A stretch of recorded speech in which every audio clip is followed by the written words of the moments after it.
옆에 있는 분들과 한번 인사할까요? 웃으며 삽시다. 행복하게 사세요.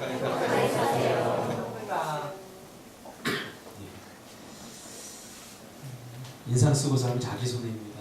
인생은 어차피 선택이죠. 하루를 어떻게 살 것인가, 내 남은 여생을 어떻게 살 것인가.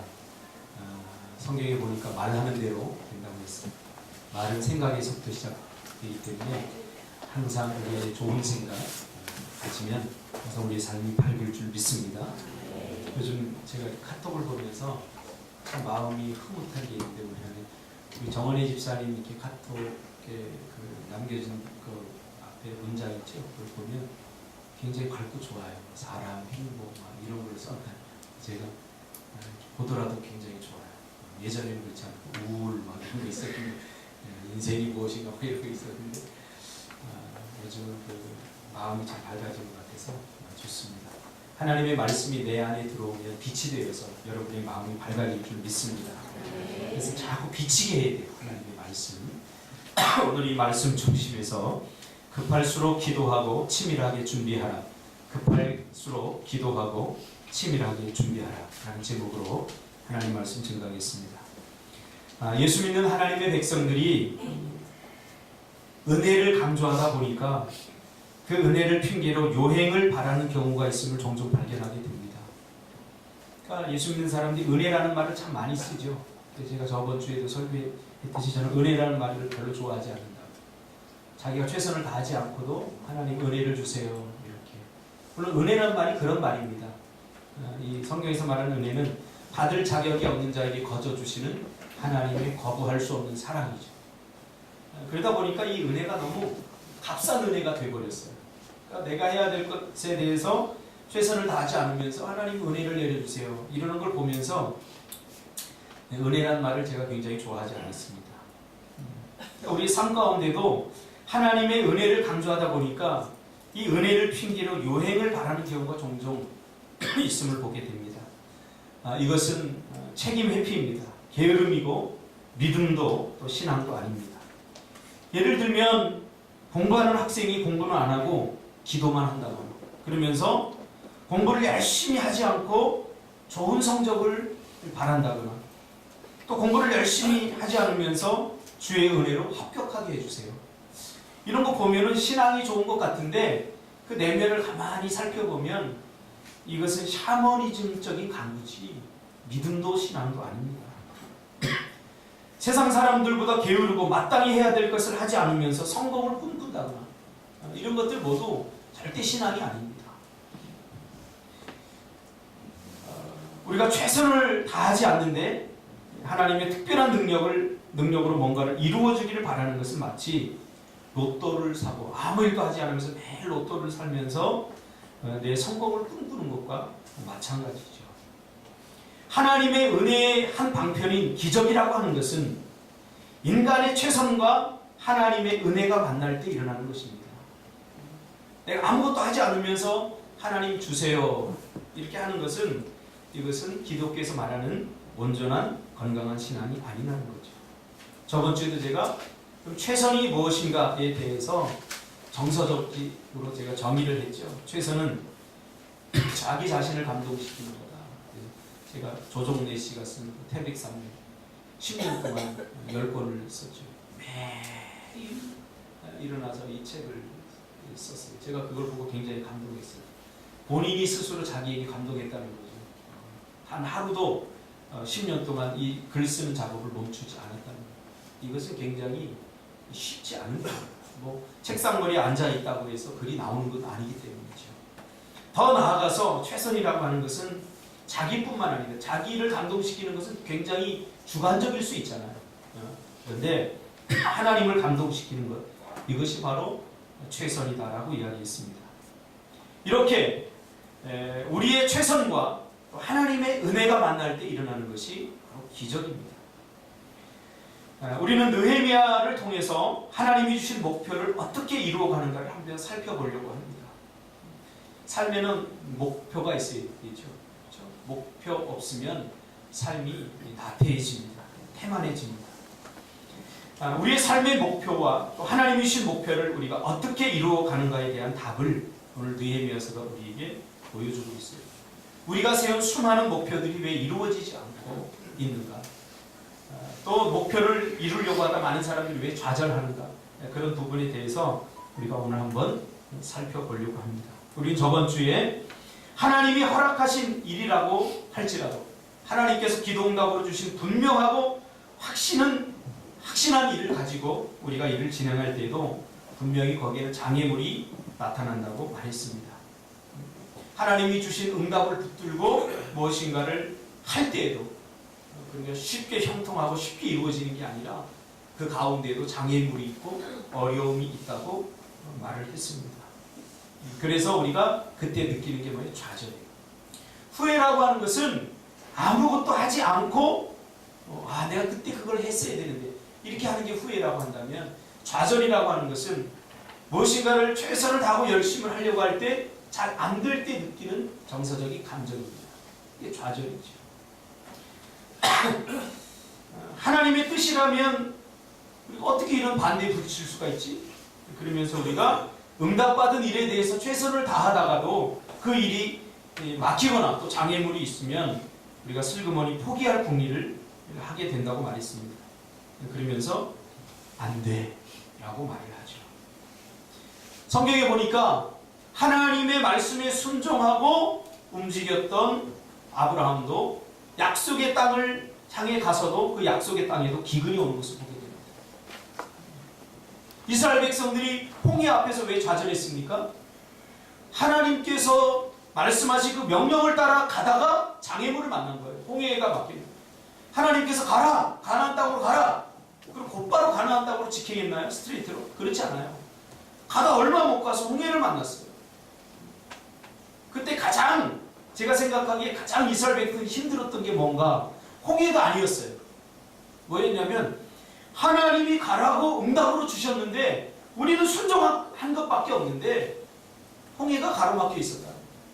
자, 우리 생각에는 하나님이 응답을 주셨으면 형통해야죠. 막힘이 없어야죠. 잘 술술 일이 풀려야죠.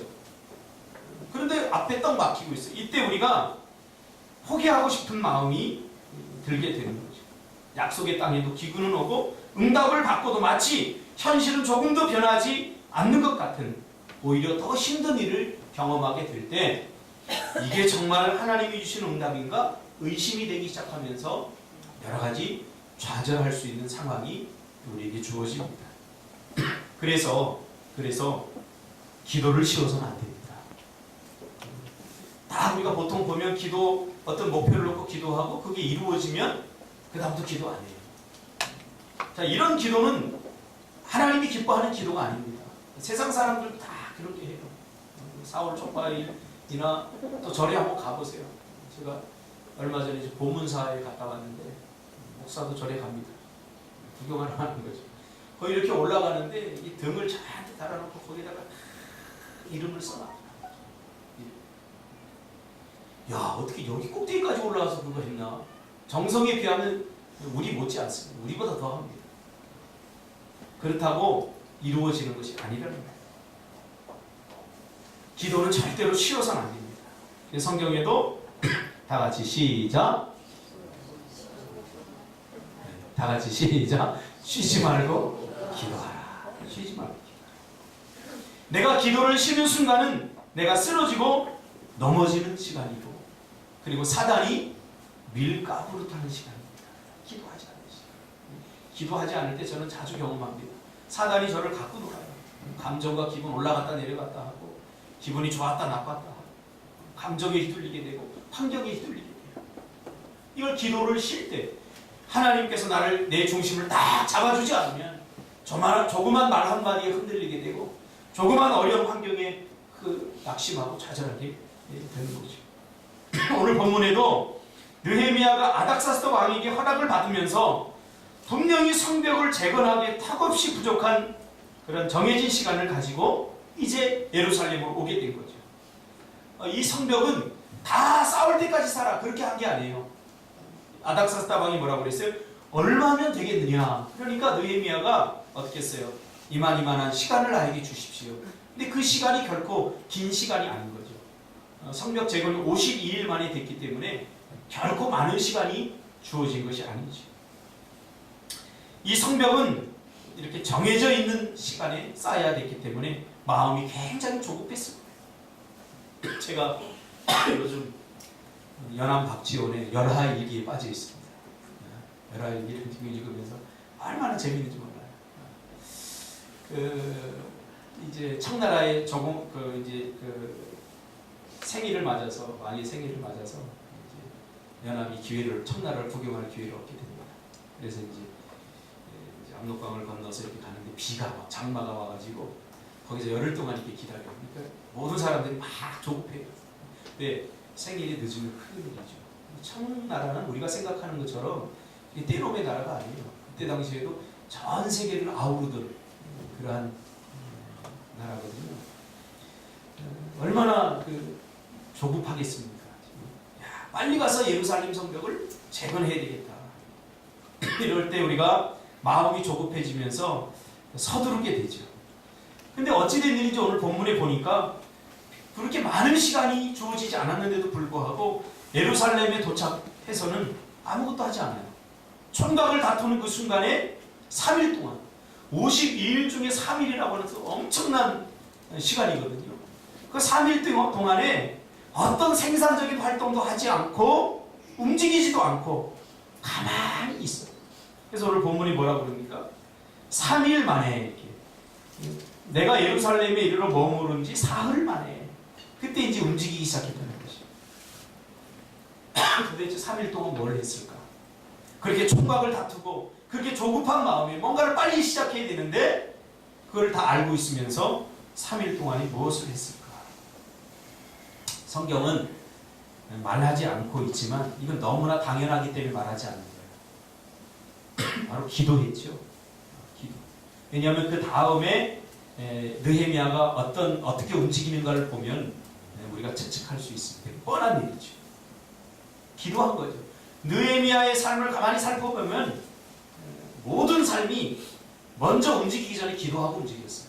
모든 일. 하나님께 묻고 움직였다는 거예요. 뻔한 일일지라도 하나님의 응답이 떨어지지 않으면 절대 움직이지 않는 거죠. 그래서 3일 동안 그가 기도했다는 것은 아직 도착을 했지만 순간순간 하루하루의 모든 삶의 발걸음을 하나님 앞에 전적으로 의지하고 맡겼다는 것을 우리가 볼 수가 있습니다. 그러므로 기도는 느헤미야처럼 습관화가 되어야 됩니다.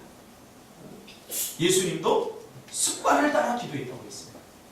우리가 놓치기 쉬운 게 있는데 기도는 어려운 문제가 오고 또 내가 감당하기 어려운 그런 일들이 일어날 때 우리가 기도해야 된다고 그렇게 생각을 합니다. 근데 성경이 가르쳐주는 기도는 그게 아니에요. 습관처럼 기도하라고 이야기하고 있어요.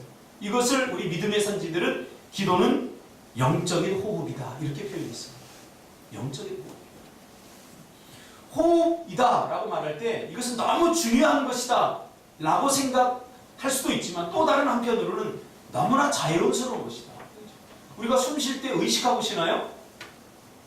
산소호흡기를 끼거나 호흡에 특별히 문제가 있는 사람을 제외하고는 숨이라고 하는 것은 그냥 자연스럽게 쉬는 거예요. 뭐 1분에 몇 번 쉬는지 우리 쓰지 못하죠. 자, 나 지금 들어 마신다. 자, 내뱉는다. 한 번. 뭐 이렇게 의식하지 않잖아요. 그냥 자연스럽게 호흡이 되듯이 기도도 역시 예수님이 습관을 따라 기도했다라고 하는 것은 이건 당연한 거라는 거예요. 너무나 중요하지만 그러나 당연하다라는 것을 말해주고 있는 거죠. 하나님의 백성들이 가져야 될 가장 중요한 습관은 기도를 습관화하는 거예요. 기도를 습관화하는 거예요. 이게 신앙의 기초입니다. 다른 거 아니에요. 우리가 뭐 큰 일을 잘못해서 큰 죄 지어서 잘못되는 거 아니에요. 우리가 마땅히 해야 될 신앙의 가장 중요한 기초 같은 들림이죠. 기도 안 하고 오늘 하루 살아보세요. 기도 안 하고 오늘 일주일 살아보세요. 이것은 마치 우리가 숨을 안 쉬고 하루를 사는 것과 마찬가지죠. 그러니까 그 시간은 내 시간이 아니라니까요. 그 기도를 쉬는 시간은 쓰러지고 넘어지고 낙심하고 좌절하고 사단이 나를 마음대로 밀가부르듯이 가지고 노는 시간이에요. 그러나 기도하면 사정은 달라져요. 중심에 하나님께 나를 딱 붙들고 있기 때문에 절대로 이게 흔들리지 않아요. 습관이 되려면 어떻게 됩니까? 우리가 잘 아는 영국의 세뮤얼 스마일즈가 그런 얘기를 했죠. 생각이 변해서 말이 되고 말이 변해서 행동이 돼요. 행동을 반복하면 습관이 되고 습관이 그 사람의 인격을 만들고 인격이 그 사람의 운명을 만든다. 그러니까 여러분의 이 모습, 지금의 이 운명, 여러분의 이 됨됨이, 이것은 다 생각에서부터 시작이 되는 거예요. 그렇죠? 그러니까 생각을 바꿔야 돼요. 생각이 굉장히 중요해요. 느헤미야의 생각은 늘 같았어요. 기도해야 된다. 이런 생각이 있어요. 모든 일에. 기도를 해야 되기 때문에 기도의 이유가 생겨서 기도하는 사람은 아직 기도뿐이 아닌 거죠. 우리가 그 선교를 하는 그 미얀마의 맹각규 선교사님 예전에 CBS 라디오에서 진행하던 프로그램이 있어요. 여러분 모르시죠? 의정부 광명교회 그 최남수 목사님이 한국 교회에 던진 유명한 화두가 있는데 꾼이라고 하는 화두를 던졌어요. 저는 그걸 쟁이라고 이렇게 표현을 했어요. 우리 예수꾼이 돼야 된다. 무슨 꾼이 돼야 된다. 그래서 그때 진행하던 프로그램이 예수꾼 만들기라는 성경공부가 있어가지고 명각구 선교사님이 한 1년인가 6개월인가 이렇게 인도했던 기억이 납니다. 꾼이 돼야 되죠. 기도는 예수님처럼 또 느헤미야처럼 습관을 따라 해야 됩니다. 쉬지 말고 기도하라. 어떻게 쉬지 않고 기도할 수 있을까? 이 말은 규칙적으로, 반복적으로 계속 연결해서 기도하는 겁니다. 규칙적으로 시간을 정해놓고 또 반복적으로 계속해서 기도하라는 말이죠. 12절부터 느헤미야가 3일 동안 무엇을 했는지에 대해서 증거해주고 있죠. 증명해주고 있죠. 12절에 느헤미야가 뭐라고 합니까? 내가 하나님께 예루살렘 위에 무엇을 할 것인가? 내 마음에 주신 것이라는 말이 나옵니다. 내가 하나님께 예루살렘을 위해 무엇을 할 것인가? 내 마음에 주신 것이라고 하는 표현이 나옵니다. 그러니까 3일 동안 기도하니까 하나님께서 예루살렘을 위해서 느헤미야 네가 이것을 하라 하고 기도 응답으로 주셨다는 거예요. 그러니까 기도했다는 것을 우리가 알 수 있죠.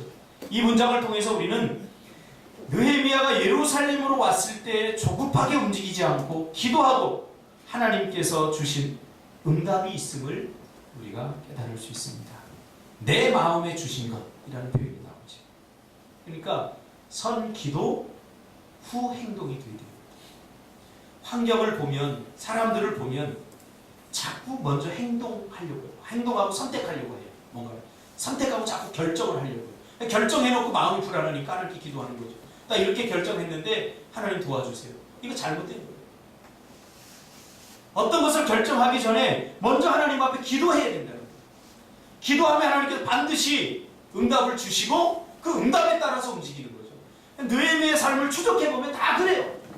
느헤미야 삶뿐만 아니라 예수님도 그렇죠. 그래서 예수님께서도 낮에는 뭐 하셨어요? 사역을 하셨어요. 프리칭, 티칭, 힐링 하셨어요.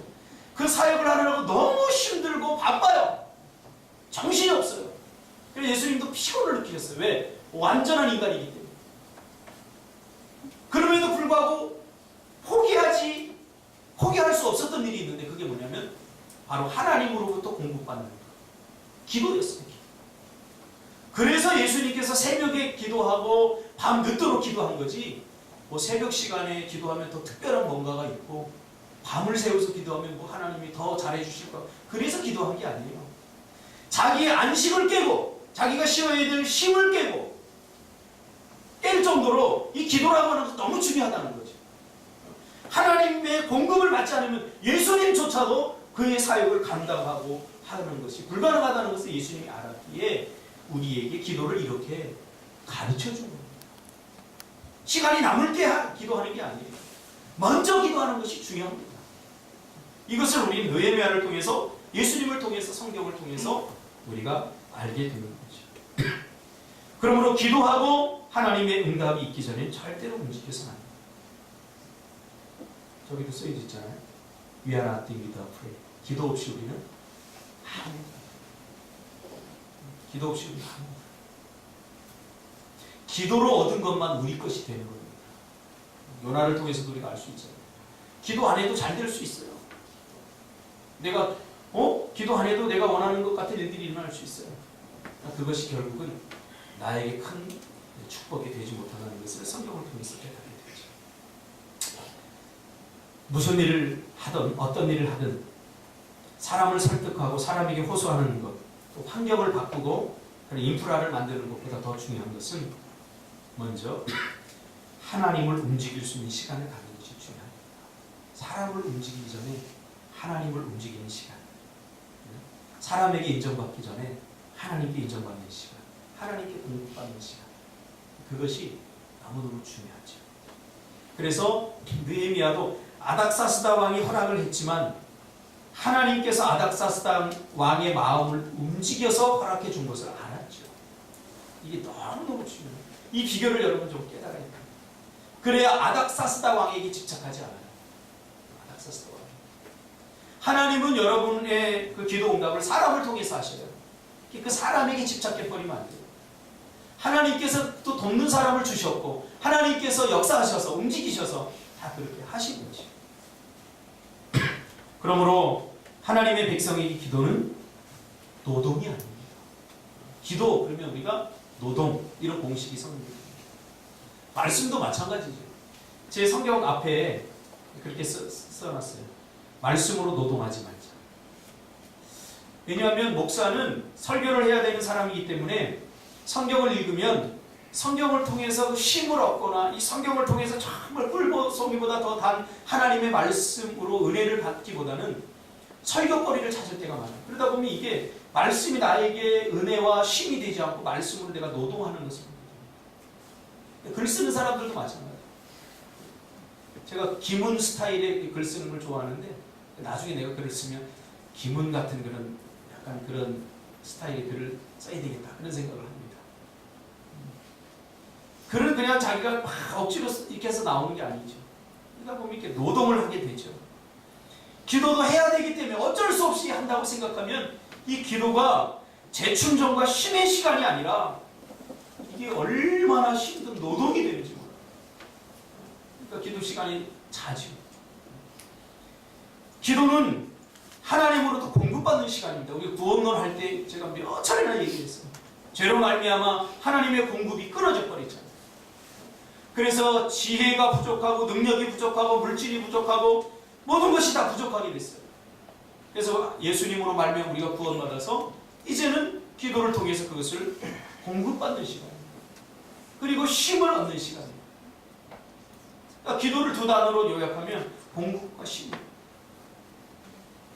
그러니까 예수님께서도 육신적으로 그렇게 힘들었지만 기도를 포기할 수 없었던 것은 그래서 밤을 새워가면서 기도하고 새벽에 일어나서 쉼을 포기하고 기도할 수 있던 것은 바로 잠과 육체적인 쉼과 바꿀 수 없는 영적인 쉼 그런 영적 재충전의 기쁨이 있었기 때문에 그렇게 할 수 있었던 거죠. 그러니까 육신이 피곤한 것은 제일 쉬운 거예요. 여러분 마음이 한번 고달파 보세요. 잠이 오니까 마음이 힘을 얻지 못해 보세요. 이것처럼 고생스러운 것은 없어요. 그래서 기도는 힘과 재충전의 시간입니다. 하나님으로부터 지혜를 공급받고 능력을 공급받고 시간을 공급받고 기회를 공급받고 기도하면 또 활력이 생기잖아요. 두 어깨가 쭉 처졌던 사람이 기도 1시간 하고 나면 자기도 모르게 막 힘이 생기고 용기가 생기고 안 될 것 같은 일이 없고 막 그래요. 이거 왜 그래요? 기도 시간에 무슨 일이 일어났던 거죠. 그래서 기도하면 제일 먼저 생기는 게 있는데 뭐냐면 여유가 좀 생겨요. 그래서 여러분 조급하면 기도하시기 바랍니다. 할렐루야. 여유가 생겨요. 지금 얼마나 총각을 다툽니까? 이거 빨리 하고 돌아가야 돼요, 자기. 그러면 우리가 어떻게 돼요? 빨리 뭔가를 움직이잖아요. 뭔가를 해야 되잖아요. 근데 그렇지 않고 느헤미야는 지금 기도를 하죠.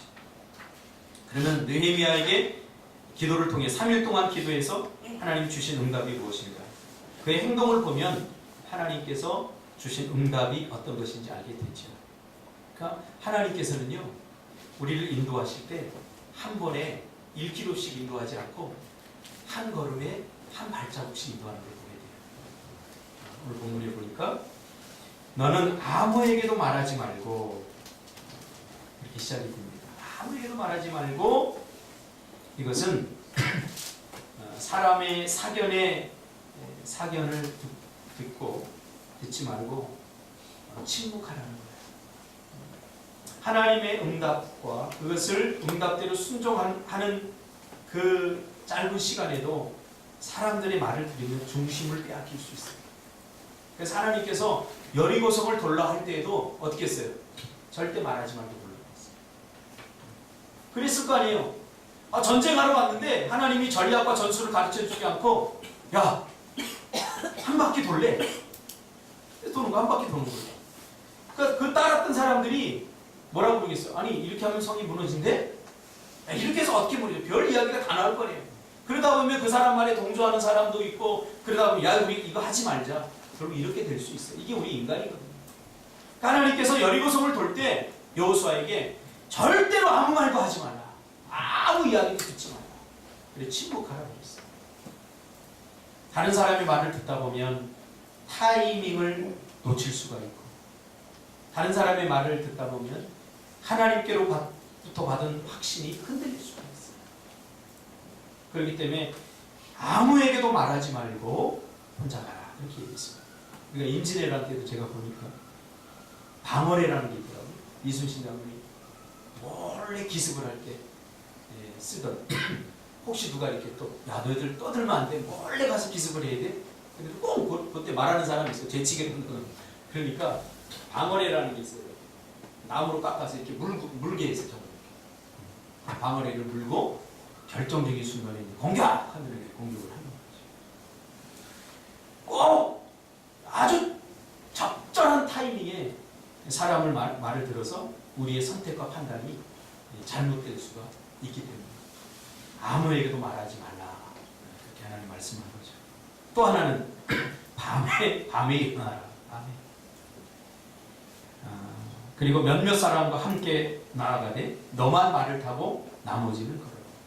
하나님께서 한 걸음씩 인도하시는 분이에요. 우리는 조급해서 그 다음 뭐요? 그 다음 뭐요? 다 가르쳐주면 내가 하겠습니다. 그러잖아요. 근데 순종은 그렇지 않아요. 한 걸음씩 하나님께서 우리를 인도하시는 거죠. 여러분 보세요. 성의 형편을 살피러 갔는데 밤에 가서 보는 게 잘 보입니까? 낮에 가서 보는 게 잘 보입니까? 낮에 가서 보는 게 잘 보이죠. 그런데 하나님은 밤에 가라 그랬습니다. 몇 가지 의미가 있다고 생각하는데 첫째로는 모든 사람들이 안식을 취하는 밤, 그 밤에도 하나님께서 일하신다는 거죠. 밤에 일하시는 하나님. 졸지도 아니하시고 주무시지도 아니하시는 하나님. 그 하나님의 열심을 오늘 느헤미야를 통해서 보여주고 있는 거죠. 또 하나는 느헤미야가 기도하니까 하나님이 조급해지신 거예요. 밤에 일할 수밖에 없을 만큼 하나님이 조급해지신 거예요. 제 이야기가 아니라 칼빈의 이야기.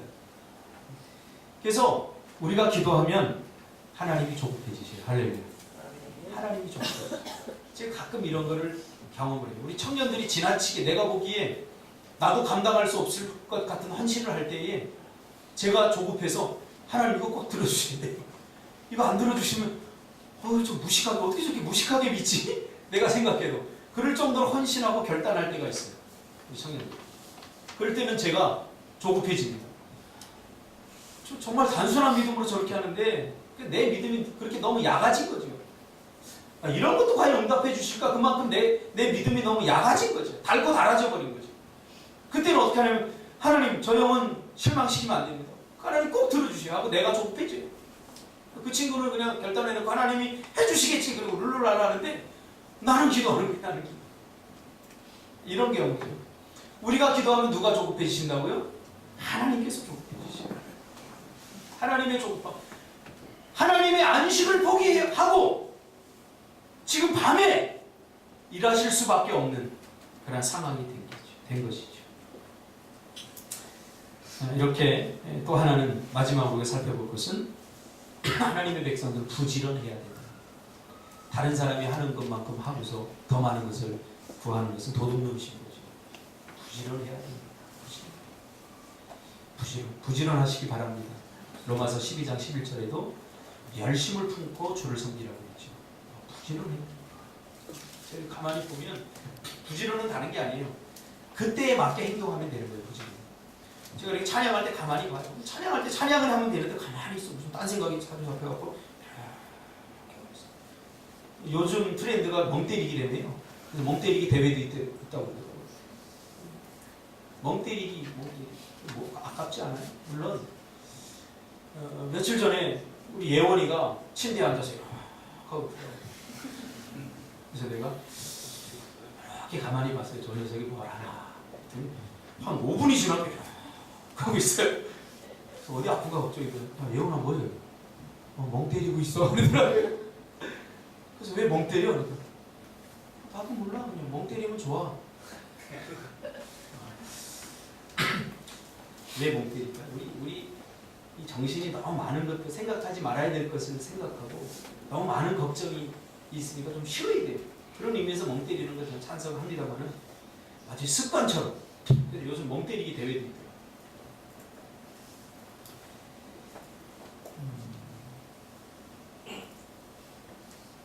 부지런해야 돼요. 멍 때리지 마요. 부지런해야 돼요. 열심히 품고 찬양 할 때도 뭐예요? 하나님 찬양하면 돼요. 저 그거 굉장히 좋아요. 수영하러 갔으면 어떻게 돼요? 수영하러 가서 꽉 책 펴들고서 뭐 평소에 책 안 읽으면서 재수없어요 정말. 수영하러 가면 수영하세요 그냥. 산에 가면 어떻게 돼요? 야 지금 뭔가 하세요. 놀러 갔으면 노세요. 여름 되면 땀 흘리면 여름을 즐기면 되는데 아 더워 죽겠어. 여름은 원래 더운 거예요. 겨울 되면 또 그 사람 뭐라고 그러죠?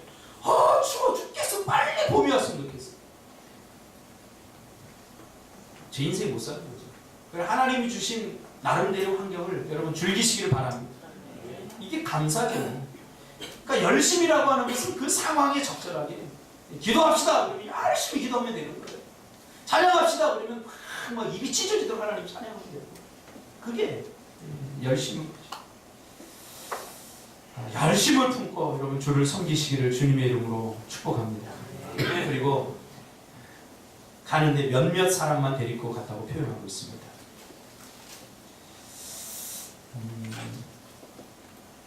몇몇 사람, 야 너희들 가자 그랬는데 몇몇 사람은 누구를 데리고 갔을까? 하나님이 나보고 몇몇 사람만 데리고 가라. 그럼 내가 누구를 데리고 갈까? 또 데리고 갔는데 아무것도 묻지도 않고 따지지도 않고 따라 나선 이 사람들, 아마 그 사람들을 데리고 갔을 거예요. 느헤미야. 그렇죠? 태연아 새벽 2시에 전화했어. 빨리 좀 교회로 와라. 내가 만약 그렇게 전화하면 태연이는 어떻게 할 거예요? 네? 네, 그렇지. 지금까지 태연이를 보면 네 목사님 알겠습니다. 그리고 와요. 우리 청년들 보면 참 순종을 잘해요. 지금까지 뭘 하자 그러면 왜 해야 되죠? 뭐 때문에 해야 되죠? 어떻게 해야 되죠? 이렇게 묻고 따지는 사람들이 별로 없어요. 그게 참 감사해요. 그러니까 신뢰해 주는 거죠. 언제 돌아올 거예요? 뭐 타러 갈 거예요? 뭐 타고 갈 거예요? 이렇게 묻는 사람이 한 사람도 없어요. 물론 느헤미야가 그런 걸 알기 때문에 그렇게 믿을 수 있는 몇몇 사람을 데리고 따라 나선 거죠. 그렇죠? 제가 인생을 오래 살지는 않았지만 인생은 결국 좋은 사람을 얻는 것 같아요. 돈도 다른 명예도 아니라 좋은 사람, 좋은 친구를 얻는 것. 네트워크. 그래서 그 열하일기에 보니까 친구가 무엇인가에 대해서 이렇게 이야기도 하더라고요. 그 말이 너무너무 저는 공감이 됐어요. 함께 해줄 수 있는 사람, 함께 고생하고 함께 삶과 죽음을 할 수 있는 사람, 나눌 수 있는 사람. 그 장소가 어디 있는 게 그게 뭐가 중요해요. 제가 맹각주 선교사님한테 미얀마에 가서 고생하시니까 그 사모님한테 물어봤어요. 사모님이 저하고 동갑이거든요. 그래서 사모님 참 어떻게 이 미얀마까지 따라오게 됐어요? 힘들지 않으세요? 사모님? 제가 이제 뻔한 질문을 했어요. 그때 사모님이 말도 이렇게 크게 안 해요. 너무 저한테 가슴에 와닿는 말을 해주셨어요. 목사님, 어디가 뭐 중요합니까? 누구와 함께하는 게 중요하죠. 할렐루야. 막 은혜가 됐어요. 그렇잖아요. 어디가 뭐가 중요해요? 누구와 함께 있느냐가 중요한 거지. 할렐루야. 겪으면서 하는 얘기가 저는 미얀마가 아니라 방글라데시 세상 그 어느 곳에 선교사님이 간다고 해도 저는 따라갔을 거예요. 이런 이야기를 해주더라고요. 느헤미야에게도 그런 사람이 있다는 것, 하나님께서 축복으로 주셨다는 것, 이게 참 중요한 일이에요. 가끔 제가 그런 생각을 해봐요. 내가 만약에 죽으면 누가 정말 슬퍼해 줄까? 와서 정말로 안타깝게 이렇게 울어줄 사람이 몇 명이나 될 것인가? 일전에 마감수 교수가 죽었더니 탤런트 누구죠? 욕자라는 여자? 김수미가 막 자살한다고 자기 막 땡깡 놓고 막 그랬다면서요. 그 정도는 아닐지라도 그렇게 나를 사랑해주고 아껴줄 수 있는 사람이 누가 있을까? 여러분들도 한번 생각해 보세요. 그냥 내가 막연하게 저 사람 좋은 친구야, 내 친구야 이게 아니라 정말 나를 위하여 내 죽음을 안타까워해 줄 수 있는 사람, 또 내가 잘 되는 것을 기뻐해 주, 내가 안 되는 것을 슬퍼해 줄 수 있는 사람, 그런 사람들이 주위에 있다는 것, 이게 잘 사는 것 아니겠습니까? 느헤미야에게는 그런 사람들이 있었다는 거죠. 그래서 단순히 여러 가지 느헤미야가 성벽 재건을 할 수 있던 여러 가지 이유가 있지만 그 중에 하나는 이러한 인적인 네트워킹이 신뢰할 수 있는 사람들이 굉장히 많았다. 그러니까 이런 사람을 가지려면 먼저 내가 그 사람에게 그런 사람이 되어야 되죠. 항상 이 원리는 진리입니다. 그 사람이 나에게 헌신해 주기를 바라지 말고 내가 먼저 그 사람에게 헌신해 주고 먼저 내가 믿어주고 이런 것이 굉장히 중요한 것 같습니다.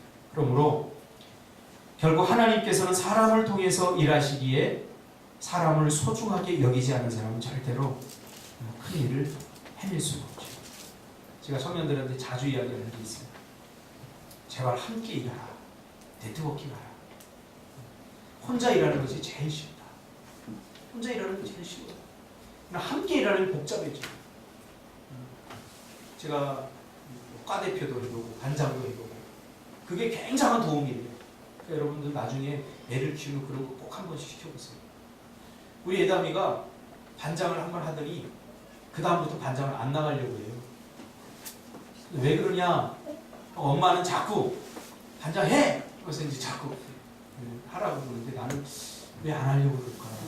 가만히 보니까 몇 가지 이유를 찾아. 그 중에 하나가 뭐냐면 우리가 이 아이들을 자주 데리고 어디 놀러 다녀요.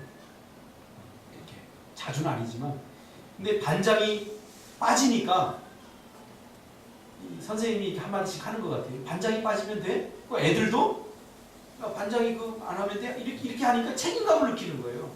그러다 보니까 점점 반장에 대해서 이게 힘들어지는 거예요. 그런 거 필요해요. 여러분 인생을 살면서 모든 걸 자기 다 갖추고 그냥 자기 혼자 사는 거 이게 행복할 것 같은데 그렇지 않아요. 남들에게 좀 아쉬움도 있어요. 선거할 때 어떻게 돼요? 저 좀 뽑아주세요. 고개를 막 숙이잖아. 이런 아쉬움이 좀 있어야 돼 사람들이. 그렇지 않고 독불장군으로 자기가 다 갖추고 뭔가 이렇게 하려고 하면 이건 네트워킹을 잘 못하는 사람. 내가 다 가졌나요? 절대 다 가질 수 없어요. 내 부족한 것 사람들이 다 채워줘요. 작정. 저도 참 감사하게 우리 다 그렇지만 특별히 하나님께서 우리 배세영 집사를 만나게 해주고 굉장히 축복. 전 기계치예요. 뭐 배터리 가는 정도밖에 못해요. 이 핸드폰도 사실은 그냥 걸고 받는 것 외에는 별로 사용할 게 없어요. 인터넷 조금 보고 그걸로 뭐 삼성페이 뭐해서 결제하고 우리 친구들 보면 그걸로 모든 걸 다 해요. 심지어는 교회 CCTV 다 해놓고 딱 해서 얘네들 기도 잘하고 있구나 하고 CCTV 목회하는 친구도 있고 걔가 막 나돌아다니면 바로 전화해요. 야 희준아 그 걔 지금 목줄 풀려 가서 걔 좀 묶어놔라. 이런 그 기계도 너무너무 잘하는데 전 잘 못해요. 근데 그런 저희 부족한 부분을 배세환 집사님이 잘 채워줘요. 그래서 컴퓨터가 안 되면 저는 컴퓨터는 안 이게 자료 날아갔을 거라고 세강아 빨리 와. 네 목사님. 지금까지 바빠도 한 번도 거절한 적이 없어요. 네 목사님 하고 바로 올라와서 쫙 해주는데 그게 너무 좋아요. 그래서 깨달았어요. 내가 다 할 필요 없다. 다 한다고 교만할 필요가 없고 내가 아는 것은 일부지 이만큼 더 잘해요. 내가 그 기술을 익히려고 한번 해본 적도 있어요. 그런데 시간 낭비예요. 지금 익혀서 언제 하겠어요? 그러니까 좋은 네트워킹을 하면 서로 도우면서 이렇게 훨씬 큰 일을 감당할 수 있다. 그러니까 느헤미야가 바로 그랬던 거죠. 잠언 18장 13절에 사연을 듣기 전에 대답하는 자는 미련한 욕을 당한다 라고 말하고 있습니다. 오늘은 여기까지만 하려고 합니다. 다음 주에 마무리하려고 합니다. 좋은 사람, 옆에 있는 사람들 여러분 하나님께서 응답으로 주신 사람들입니다. 우리 한번 인사합시다. 당신 때문에 행복합니다. 당신이 내 기도 제목, 내 기도 응답입니다. 할렐루야. 당신을 소중하게 여기겠습니다. 할렐루야. 기도하겠습니다.